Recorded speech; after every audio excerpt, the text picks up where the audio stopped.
Chapitre 13 Le Seigneur du sacrifice.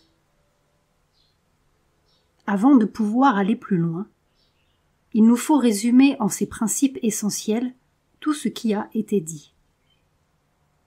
L'évangile des œuvres de la Gita repose entièrement sur son idée du sacrifice et contient en fait l'éternelle vérité qui relie Dieu, le monde et les œuvres.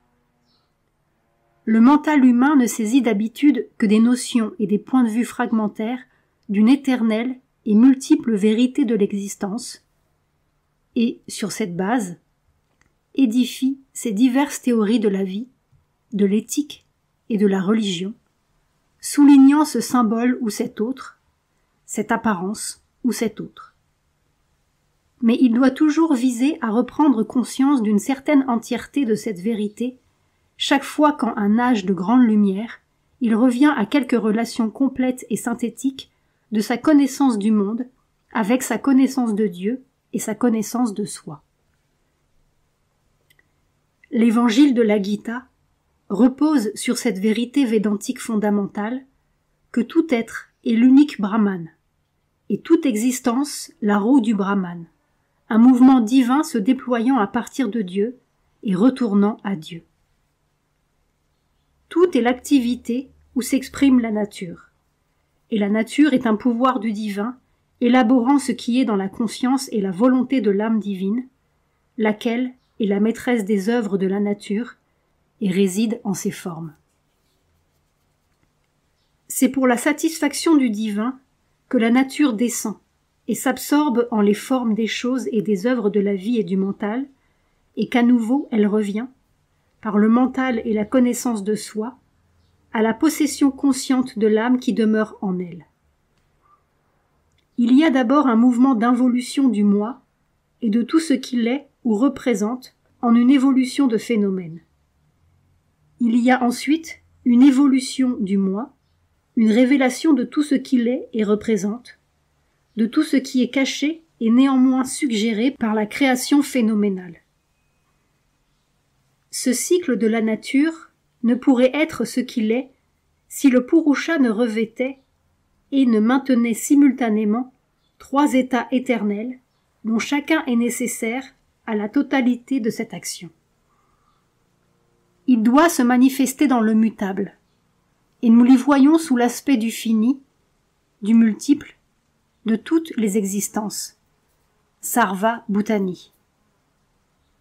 Il nous apparaît comme la personnalité finie de ces millions de créatures avec leur diversité infinie et leurs relations variées, et, derrière, comme l'âme et la force de l'action des dieux, c'est-à-dire des pouvoirs et des qualités cosmiques du divin qui président aux opérations de la vie de l'univers et constituent pour notre perception différentes formes universelles de l'unique existence, ou peut-être diverses expressions spontanées de la personnalité de la personne suprême unique.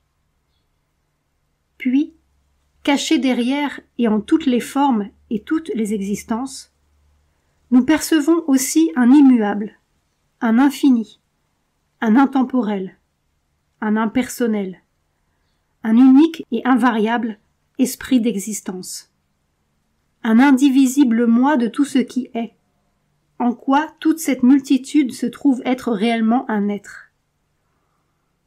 Et dès lors, en revenant à cela, la personnalité active finie de l'être individuel découvre qu'elle peut s'affranchir en une silencieuse vastitude universelle et en la paix et l'assise d'une immuable, d'une indépendante unité avec tout ce qui procède de cet infini indivisible et est soutenu par lui.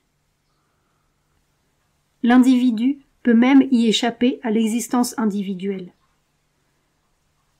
Mais le plus haut secret de tous, Uttaman Rahasyam, est le Purushottama. C'est lui le divin suprême, Dieu, qui possède à la fois l'infini et le fini, et en qui le personnel et l'impersonnel, le moi unique et les multiples existences, l'être et le devenir, l'action universelle et la paix supracosmique, pravriti et Nivriti se rejoignent, s'unissent, sont possédés ensemble et l'un en l'autre. En Dieu, toute chose trouve sa secrète vérité et sa réconciliation absolue. Toute vérité des œuvres doit dépendre de la vérité de l'être. Toute existence active doit être, en sa réalité la plus intime, un sacrifice des œuvres offert par la Prakriti au Purusha, la nature offrant à l'âme suprême et infinie le désir de la multiple âme finie qui est en elle. La vie est un autel où elle apporte ses œuvres et les fruits de ses œuvres. Elle les dépose devant tel aspect de la divinité que la conscience en elle a atteint et en escompte le résultat du sacrifice que le désir de l'âme vivante peut saisir comme son bien immédiat ou le plus haut. Le degré de conscience et d'être auquel l'âme est parvenue dans la nature sera la norme de la divinité qu'elle adore, de la joie qu'elle recherche et de l'espoir au nom duquel elle accomplit le sacrifice. Et dans le mouvement du Purusha mutable en la nature, tout est et doit être échange, car l'existence est une, et ces divisions doivent se fonder sur quelques lois d'interdépendance, chacun croissant grâce à chacun, et chacun vivant par tous. Là où le sacrifice n'est pas offert de bon gré, la nature l'exige par la force. Elle satisfait sa loi de vie. Donner et recevoir en un mouvement réciproque. Telle est la loi de la vie sans laquelle elle ne peut un seul instant durer. Et cela, c'est le sceau de la divine volonté créatrice sur le monde qu'elle a manifesté en son être. La preuve qu'en leur donnant le sacrifice comme compagnon éternel, le Seigneur des créatures a créé toutes ces existences. La loi universelle du sacrifice est le signe que le monde est chose de Dieu et appartient à Dieu, et que la vie est son territoire et la demeure de son culte, et non pas un domaine où doivent se satisfaire l'ego indépendant. L'expérience de la vie doit, en définitive, amener non au contentement de l'ego, ce n'est que notre obscur et grossier commencement, mais à la découverte de Dieu, au culte et à la recherche du divin et de l'infini par un sacrifice de plus en plus vaste, culminant dans un parfait don de soi fondé sur une parfaite connaissance de soi. Mais l'être individuel débute avec l'ignorance et persiste longtemps dans l'ignorance. Intensément conscient de lui-même, il voit en l'ego, et non en le divin, la cause et tout le sens de la vie. Se voyant lui-même comme celui qui accomplit les œuvres, il ne voit point que toutes les opérations de l'existence, y compris ses propres activités intérieures et extérieures, sont les opérations d'une unique nature universelle, et rien d'autre. Il se voit lui-même comme celui qui jouit des œuvres, et s'imagine que tout existe pour lui, et que la nature doit le satisfaire et obéir à sa volonté personnelle. Il ne voit point qu'elle ne s'occupe aucunement de le satisfaire, ni ne se soucie de sa volonté, mais qu'elle obéit à une volonté universelle supérieure, et cherche à satisfaire une divinité qui la transcende, elle, ses œuvres et ses créations. Son être fini, sa volonté et ses satisfactions sont à elle et non à lui, et elle les offre à tout moment en sacrifice au divin, dont le dessein en elle trouve par elle en tout ceci sa secrète instrumentation. Du fait de cette ignorance dont le sceau est l'égoïsme, la créature ignore la loi du sacrifice et cherche à prendre tout ce qu'elle peut pour elle-même et ne donne que ce que, par une pression intérieure ou extérieure, la nature l'oblige à donner. En fait, elle ne peut rien prendre que ce que la nature lui permet de recevoir comme sa part, ce que les pouvoirs divins en la nature concèdent à son désir. L'âme égoïste, en un monde de sacrifice, est pareille à un voleur, à un larron prenant ce que lui apportent ses pouvoirs et n'ayant pas idée de donner quoi que ce soit en retour. Le vrai sens de la vie lui échappe, et puisqu'elle ne se sert pas de la vie et des œuvres pour élargir ni élever son être par le sacrifice, elle vit en vain. Lorsque l'être individuel commence de percevoir et de reconnaître en ses actes la valeur du moi qui est dans les autres, ainsi que le pouvoir et les besoins de son propre ego, qu'il commence, derrière ses propres opérations, de percevoir la nature universelle, et qu'à travers les divinités cosmiques, il a une vue fugitive de l'un et de l'infini, alors seulement il est en voie de transcender la limitation que lui impose l'ego et de découvrir son âme. Il commence de découvrir une autre loi que celle de ses désirs, à laquelle ses désirs doivent de plus en plus se subordonner et se soumettre. Il transforme l'être purement égoïste en l'être moral qui comprend. Il commence de donner davantage de valeur aux droits du moi dans les autres, et moins aux revendications de son ego. Il reconnaît le conflit entre l'égoïsme et l'altruisme, et, en développant ses tendances altruistes, prépare l'élargissement de sa conscience et de son être. Il commence de percevoir la nature et les pouvoirs divins dans la nature à qui il doit sacrifice, adoration, obéissance, car c'est par eux et leurs lois que sont contrôlés les fonctionnements tout ensemble du monde mental et du monde matériel. Et il apprend que c'est seulement en intensifiant leur présence et leur grandeur en sa pensée, sa volonté et sa vie, qu'il peut lui-même augmenter ses pouvoirs, sa connaissance, son action juste et les satisfactions que lui apportent ces choses. Ainsi, ajoute-t-il le sens religieux et supraphysique au sens matériel et égoïste de la vie, et se prépare-t-il à s'élever par le fini vers l'infini.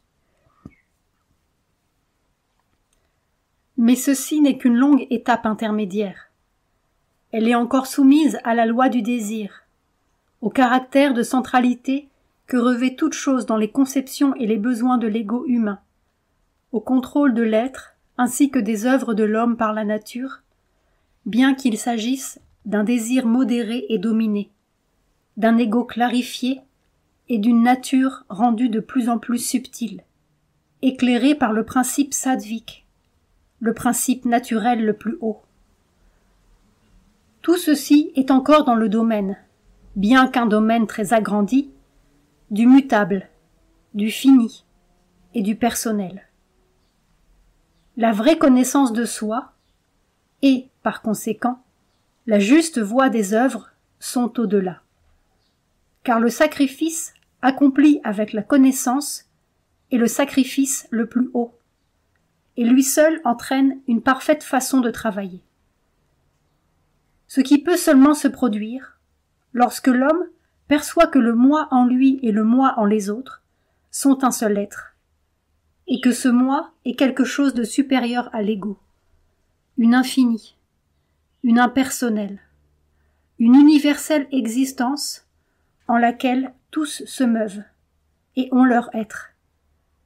Lorsqu'il perçoit que tous les dieux cosmiques à qui il offre son sacrifice sont des formes de la divinité une et infinie, et lorsque, laissant toutes ces conceptions limitées et limitatives de ce divin unique, il perçoit d'autre part que celui-ci est la suprême et ineffable déité, qui est à la fois le fini et l'infini, le moi unique et le multiple, par-delà la nature, tout en se manifestant au moyen de la nature, par-delà la limitation due aux qualités, tout en formulant le pouvoir de son être au moyen de la qualité infinie. C'est le Purushottama, à qui le sacrifice doit être offert, non pour obtenir des œuvres aucun fruit personnel et transitoire, mais pour que l'âme possède Dieu, et afin de vivre en harmonie et en union avec le divin. En d'autres termes, pour l'homme, la voie de la libération et de la perfection réside en une croissante impersonnalité. Telle est son ancienne et constante expérience, que plus il s'ouvre à l'impersonnel et infini, à cela qui est pur et haut, un et commun en toute chose et tout être, à l'impersonnel et infini dans la nature, l'impersonnel et infini dans la vie, l'impersonnel et infini dans sa propre subjectivité, moins il est limité par son ego et par le cercle du fini, plus il éprouve un sens de vastitude, de paix, de pur bonheur. Le plaisir, la joie, la satisfaction que le fini par lui-même peut donner, ou auquel l'ego de son plein droit peut atteindre, sont transitoires, insignifiants et incertains. Demeurer entièrement dans le sens de l'ego et dans ses conceptions, ses pouvoirs, ses satisfactions finies, c'est trouver ce monde à jamais empli d'impermanence et de souffrance. Anityam, asukam. La vie finie est toujours sujette à un certain sens de la vanité, pour cette raison fondamentale que le fini n'est pas l'entière, ni la plus haute vérité de la vie. La vie n'est pas complètement réelle tant qu'elle ne débouche pas sur le sens de l'infini. C'est pourquoi la Gita, au seuil de son évangile des œuvres, insiste sur la conscience brahmique, la vie impersonnelle, ce grand objet de la discipline des anciens sages. Car l'impersonnel, l'infini, l'un en quoi toute l'activité impermanente, mutable, multiple du monde, trouve, au-dessus d'elle-même, la base de sa permanence, de sa sécurité et de sa paix, est le moi immobile, l'akshara, le brahman. Si nous voyons cela, nous verrons que la première nécessité spirituelle est d'élever sa conscience et la position de son être hors de la personnalité limitée jusqu'en ce brahman infini et impersonnel. La vision de tous les êtres en ce moi unique est la connaissance qui exauce l'âme hors de l'ignorance égoïste, de ses œuvres et de leurs résultats. Vivre en cette connaissance, c'est acquérir la paix et une ferme assise spirituelle. Pour amener cette grande transformation, on suit un double chemin, car il y a la voie de la connaissance et il y a la voie des œuvres, et la Gita les combine en une synthèse vigoureuse. La voie de la connaissance consiste à détourner la compréhension, la volonté intelligente de sa descendante absorption dans les fonctionnements du mental et des sens, et à la tourner vers le haut, vers le moi, le Purusha ou Brahman. Consiste à la fixer toujours sur l'unique idée du moi unique, et non dans les conceptions multiplement ramifiées du mental, ni dans les multiples courants des impulsions du désir. En soi, ce chemin semblerait conduire au complet renoncement aux œuvres, à une immobile passivité et à la séparation de l'âme d'avec la nature. Mais en réalité, un renoncement, une passivité et une séparation aussi absolues sont impossibles. Le Purusha et la Prakriti sont des principes jumeaux de l'être qui ne peuvent être séparés. Et tant que nous demeurons dans la nature, nos opérations dans la nature doivent continuer. Quand bien même pourraient-elles prendre une forme différente, ou plutôt un sens différent de la forme et du sens des opérations de l'âme non éclairée. Le vrai renoncement, car il doit y avoir renoncement, sannyasa, n'est point de s'évader des œuvres, mais de mettre à mort l'ego et le désir. Le moyen est d'abandonner l'attachement aux fruits des œuvres, alors même qu'on les accomplit. Et le moyen est de reconnaître la nature comme l'agent, de la laisser accomplir ses œuvres, et de vivre dans l'âme en témoin et en support, l'observant et la soutenant, mais attaché ni à ses actions, ni à leurs fruits.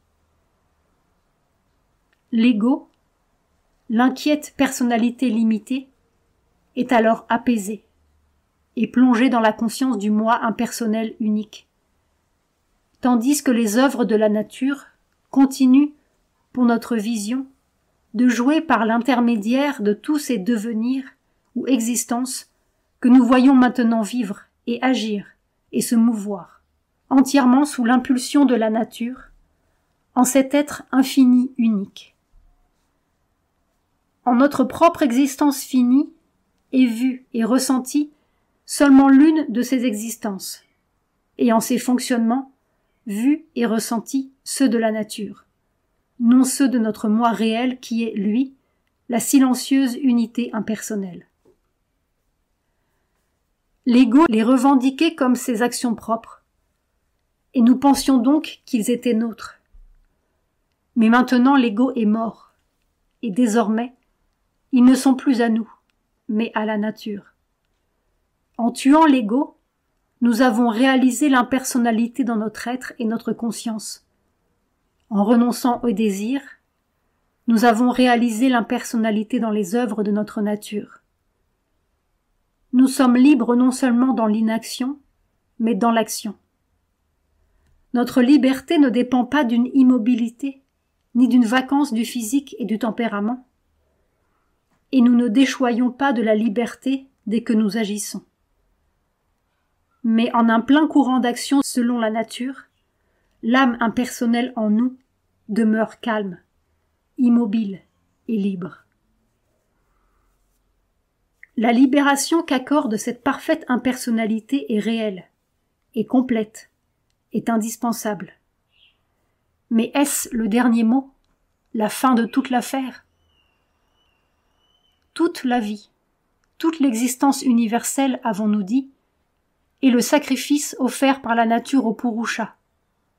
L'âme une et secrète en la nature. Et en cette âme ont lieu toutes les opérations de la nature. Mais le sens véritable en est obscurci en nous par l'ego, par le désir, par notre personnalité limitée, active et multiple. Nous nous sommes élevés hors de l'ego et du désir, et de la personnalité limitée. Et par l'impersonnalité, qui en est le grand correctif, avons trouvé le divin impersonnel. Nous avons identifié notre être avec le moi, avec l'âme unique en quoi tout existe. Le sacrifice des œuvres continue, non plus conduit par nous, mais par la nature. La nature opérant au moyen de la part finie de notre être, le mental, les sens, le corps, mais en notre être infini. Mais à qui alors le sacrifice est-il offert, et dans quel dessein? Car l'impersonnel n'a d'activité ni de désir, ni d'objet à gagner, ni ne dépend aucunement de tout ce monde des créatures. Il existe pour lui-même, en son délice de soi, en son immuable être éternel. Il se peut que nous ayons à exécuter des œuvres sans désir, et que ce soit un moyen de parvenir à cette existence et cette joie impersonnelle et spontanée. Mais une fois ce mouvement accompli, c'en est fini de l'objet des œuvres. Le sacrifice n'est plus nécessaire.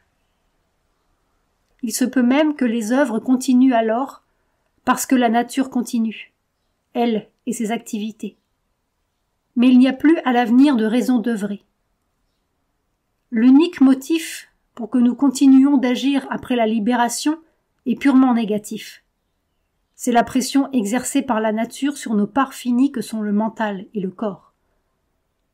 Mais si c'est là tout, alors, et en premier lieu, on peut bien diminuer les œuvres et les réduire à un minimum, les limiter à ce que la contrainte de la nature obtiendra fatalement de nos corps. Et en second lieu, même si elles ne sont pas réduites à un minimum, puisque l'action ne compte pas et que l'inaction n'est pas non plus un but, alors la nature des œuvres ne compte pas davantage. Une fois atteinte la connaissance, Arjuna peut continuer de livrer la bataille de Kurukshetra. en suivant son ancienne nature de kshatriya, où il peut l'abandonner, et vivre la vie de sannyasi, en suivant son impulsion nouvelle de quiétiste. Laquelle de ces choses accomplir est désormais sans aucune importance?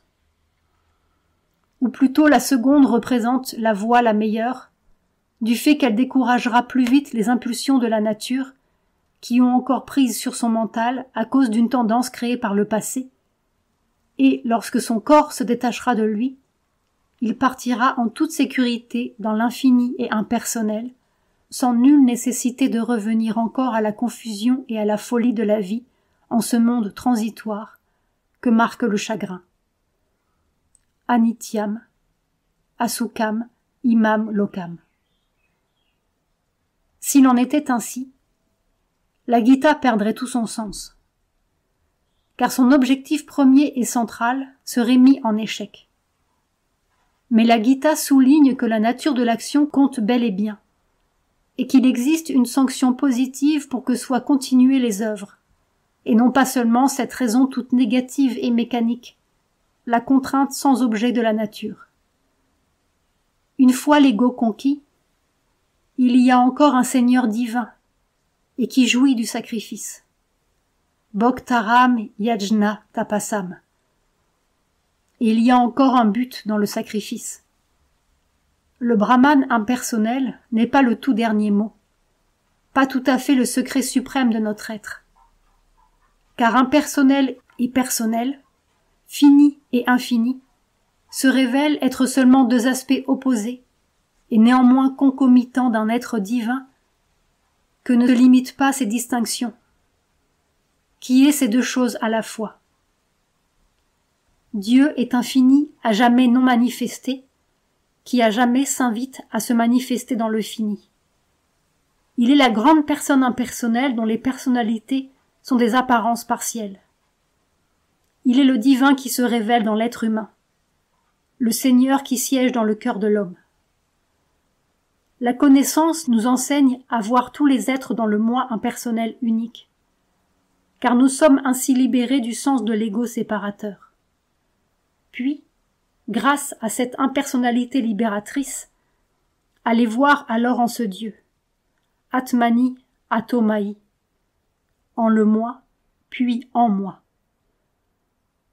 Notre ego, nos personnalités limitatives font obstacle à notre reconnaissance du divin qui est en tous, et en qui tous ont leur être. Car, soumis à la personnalité, nous ne voyons de lui que tels aspects fragmentaires que les apparences finies des choses nous concèdent. Il nous faut arriver à lui, au moyen non de notre personnalité inférieure, mais de la haute part infinie et impersonnelle de notre être, que nous trouvons en devenant ce moi unique en tous, et en l'existence duquel est contenu le monde entier. Cet infini comprenant toutes les apparences finies, ne les excluant point, cet impersonnel admettant toutes les individualités et toutes les personnalités, ne les rejetant point, cet immobile soutenant, imprégnant, contenant tout le mouvement de la nature, ne s'en tenant point à l'écart, et le clair miroir où le divin révélera son être. Dès lors, c'est à l'impersonnel qu'il nous faut en premier lieu atteindre. Par l'intermédiaire des seules déités cosmiques, des seuls aspects du fini, la parfaite connaissance de Dieu ne peut s'obtenir totalement. Mais pas davantage la silencieuse immobilité du moi impersonnel, conçu comme enfermé en lui-même et divorcé d'avec tout ce qu'il soutient, contient et imprègne, n'est-elle toute la vérité du divin, révélatrice de tout et en tout point satisfaisante. Pour le voir, notre regard doit franchir ce silence et aller jusqu'au Purushottama, qui lui, en sa grandeur divine, possède tout ensemble l'akshara et le kshara. Il siège en l'immobilité, mais se manifeste en le mouvement et en toute l'action de la nature cosmique. C'est à lui que même après la libération, le sacrifice des œuvres en la nature continue d'être offert. Le but véritable du yoga est alors une union vivante, où le moi s'accomplit, avec le divin Purushottama, et non pas simplement une immersion où s'annule le moi en l'être impersonnel. Élever notre existence entière vers l'être divin, demeurer en lui, Mayeva Nivasishyasi, être un avec lui, unifier notre conscience avec la sienne, faire de notre nature fragmentaire un reflet de la nature parfaite, être inspiré entièrement en notre pensée et notre sensibilité par la connaissance divine, être animé tout à fait et sans erreur dans la volonté et dans l'action par la volonté divine, perdre le désir en son amour et sa joie. Telle est notre perfection d'homme. C'est cela que la Gita décrit comme le suprême secret. C'est le vrai but et l'ultime signification de la vie humaine, et l'étape la plus haute dans notre grandissant sacrifice des œuvres. Car l'être divin demeure jusqu'à la fin le maître des œuvres et l'âme du sacrifice.